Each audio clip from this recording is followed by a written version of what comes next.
Bonjour, c'est Cryptoly, j'espère que vous allez bien. Aujourd'hui, on va faire une vidéo d'update sur la crypto-monnaie Matic du réseau Polygon. Donc comme d'habitude, ce type d'update, on la découpe en deux parties. Une partie où on revient sur ce qu'est Matic et Polygon avec l'actualité, et ensuite une deuxième partie plus technique dans laquelle on analyse les cours et on se projette court, moyen et long terme comme d'habitude. En parlant d'habitude, si vous aimez mon contenu et que vous voulez me soutenir, très simple, likez, partagez la vidéo, ça aide beaucoup au référencement, ça aide à faire connaître la chaîne, abonnez-vous si c'est pas déjà fait, et on commence tout de suite avec Matic.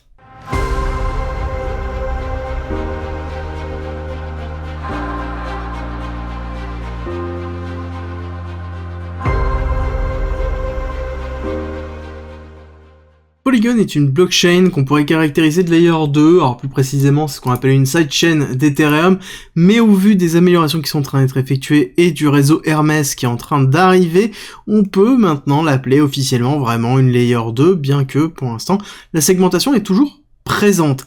Polygon, c'est quoi? C'est un projet de scalabilité d'Ethereum dans lequel on se greffe autour d'Ethereum pour pouvoir offrir des solutions EVM compatibles pour les développeurs. Ça veut dire quoi concrètement? Ça veut dire qu'on peut construire une application décentralisée à faible coût directement sur Polygon. Ça veut dire que ça coûte très peu cher chaque transaction. Déposer le code sur Polygon coûte peu cher, et pareil, si jamais on a une saturation d'Ethereum, Polygon ne sera très peu impacté. C'est de la grosse force derrière. Et à savoir que le code qui est effectué, c'est un code qui est EVM compatible. Ça veut dire que c'est un code qui est en Solidity majoritairement, et qui reprend les caractéristiques même d'un code qu'on développerait pour Ethereum.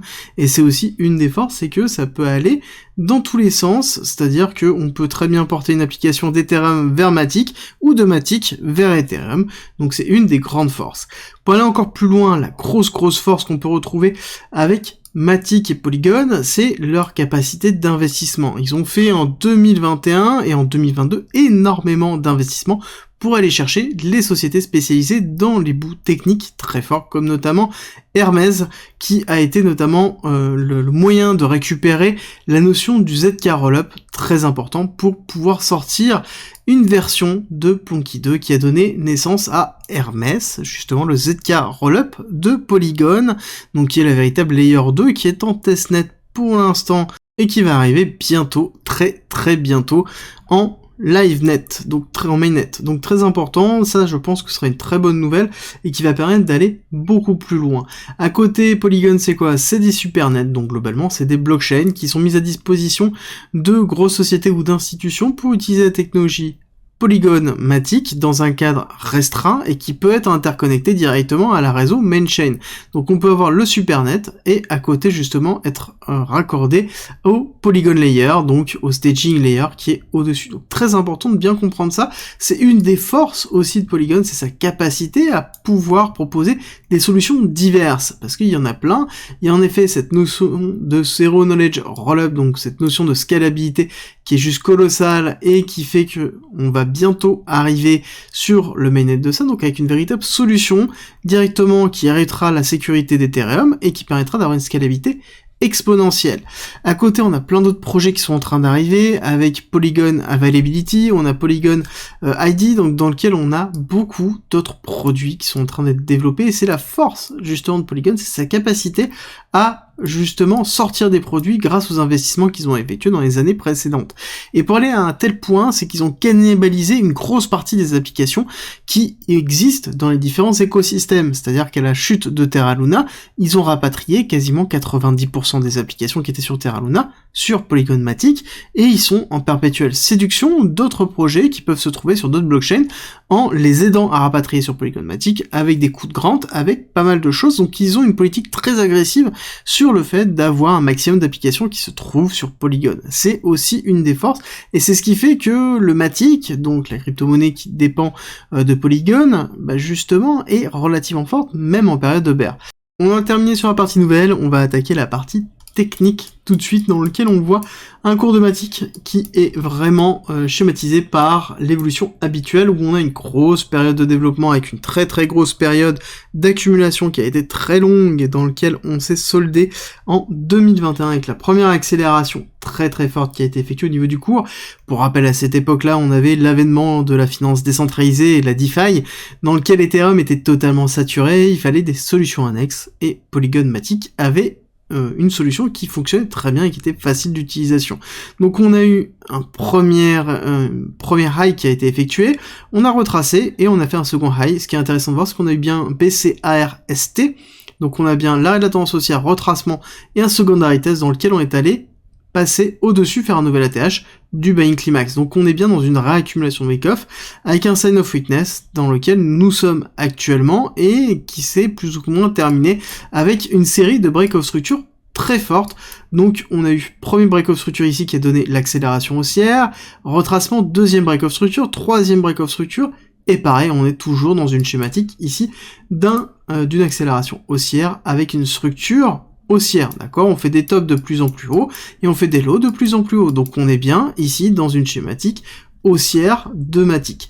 Alors à côté, on est quand même dans une continuité haussière, oui, mais il va falloir passer les 1,75, d'accord? Les 1,75$, il va falloir les passer. Pour moi, ici, c'est le gros blocus. Si on break ça, à ce moment, on a un break of structure majeur qui montre justement que Matic est en train d'entamer un bull run, donc certainement avant le bull run, et aura une très très bonne performance, en tout cas dans les années à venir, dans les 1-2 ans à venir. Ça reste quand même un actif qui est très très fort, parce que regardez bien que le plus bas a été effectué en juin. D'accord, en juin, la cassure de FTX est très très loin, la cassure de FTX est ici, d'accord, on se rend compte qu'on n'a pas fait de plus bas depuis Celsius. Donc là-dessus, on a vraiment un actif qui est très fort, qui est solide, et c'est une des raisons pour lesquelles ça fait partie des actifs que je vous dis depuis longtemps que c'est un actif qui va performer et qui est très très fort. C'est pour ça que ma spot zone est très large. Spot zone étant la zone d'achat dans laquelle c'est intéressant de faire du DCA, dans lequel on a eu la point bas, oui, mais on se trouve toujours dans la partie haute de cette spot zone, oui, mais pas en maximum. Donc on est dans une zone où ça peut être intéressant de s'exposer à partir du moment où on comprend justement l'utilisation de Matic et l'intérêt que ça a. Dans tous les cas, ça va prendre du temps, comme tout token de blockchain structurel. On a quand même un actif qui est très sujet à la news, hein. Il y a beaucoup d'activités sur Polygon Matic avec beaucoup de nouvelles qui arrivent, mais à côté ça va être toujours l'utilisation effective du token, c'est-à-dire du token et de la Polygon Chain, donc c'est-à-dire l'infrastructure de la blockchain.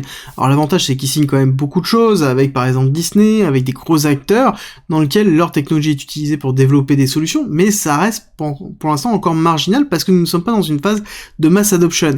Et c'est pour ça qu'il faut bien prendre en considération que oui, on peut avoir une grosse performance, mais aussi il y a une grosse part de risque sur toutes ces technologies-là, parce que nous sommes en phase, justement, d'évolution.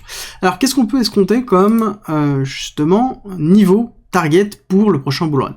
Alors on pourrait considérer qu'on a une vague 1, vague 2 Eliotis, donc on pourrait attendre une grande vague 3 décomposée en 3 sous-vagues, hein, donc 3 vagues d'impulsion très fortes, donc 5 vagues en tout, dans lequel on irait chercher potentiellement le 1,618 avec un Matic dans les $5. Alors oui, forcément, quand on regarde un petit peu d'autres blockchains dans lesquels on a tout de suite des performances qui sont beaucoup plus intéressantes par rapport au niveau actuel, c'est-à-dire que là on considère qu'on est à 1,16$, hein, donc forcément on est sur une performance de combien de pourcents? 300%. Ok. Par contre, si vous avez fait une entrée dans la partie basse, alors sans aller chercher le point bas, et on a en cherché ici, on voit qu'on est déjà dans les 1000%, et c'était justement une très belle entrée pour Matic, et la question c'est est-ce qu'on va pouvoir avoir une nouvelle entrée? Je pense que ça va être compliqué, je pense qu'on peut aller retester ici, peut-être un petit peu en dessous des 1, mais ça va être vraiment compliqué. Pour moi, potentiellement si on descend en dessous des 1, on risque de s'arrêter à 0,85 et ne pas aller beaucoup plus bas. Et on voit très bien que la zone des 1$ hein, joue vraiment son rôle de support très fort, et je pense que ça va être vraiment très compliqué pour Matic de pouvoir chuter. Quand on voit un petit peu ce qui s'est passé avec FTX et à quelle vitesse justement on a retracé et on est allé accélérer très très fort, hein, suite justement à la consolidation suite à FTX, donc pour moi, ça va être vraiment compliqué de pouvoir s'exposer beaucoup plus bas, mais ça reste toujours un prix, encore une fois, intéressant pour ce type d'actif, à partir du moment où on a compris les risques, et qu'on a compris, justement, le type d'exposition qu'on souhaite avoir sur Polygon Matic. Si la vidéo t'a plu, dis-le moi en commentaire, like, partage, ça m'aide beaucoup, Et n'oublie pas que tu as en commentaire et en description aussi le Discord qui est gratuit, qui regorge d'informations, qui a un parcours pédagogique mis à disposition pour pouvoir avoir énormément d'informations. Tu y retrouveras aussi beaucoup de choses comme par exemple plein de discussions enflammées, tu y retrouveras de la fiscalité, de l'investissement, du trading, de la DeFi et aussi un coin premium dans lequel tu as mes briefs, mes investissements, mon portefeuille, mes gridbots, tu vas avoir aussi des stratégies automatisées, tu vas retrouver aussi des discussions et des accompagnements justement avancés pour pouvoir progresser plus rapidement, que ce soit dans l'investissement, le trading ou même tout simplement dans un point de vue psychologique en termes d'investisseurs. Donc rejoins-nous, ça se passe en commentaire et en description. Je te dis à très vite.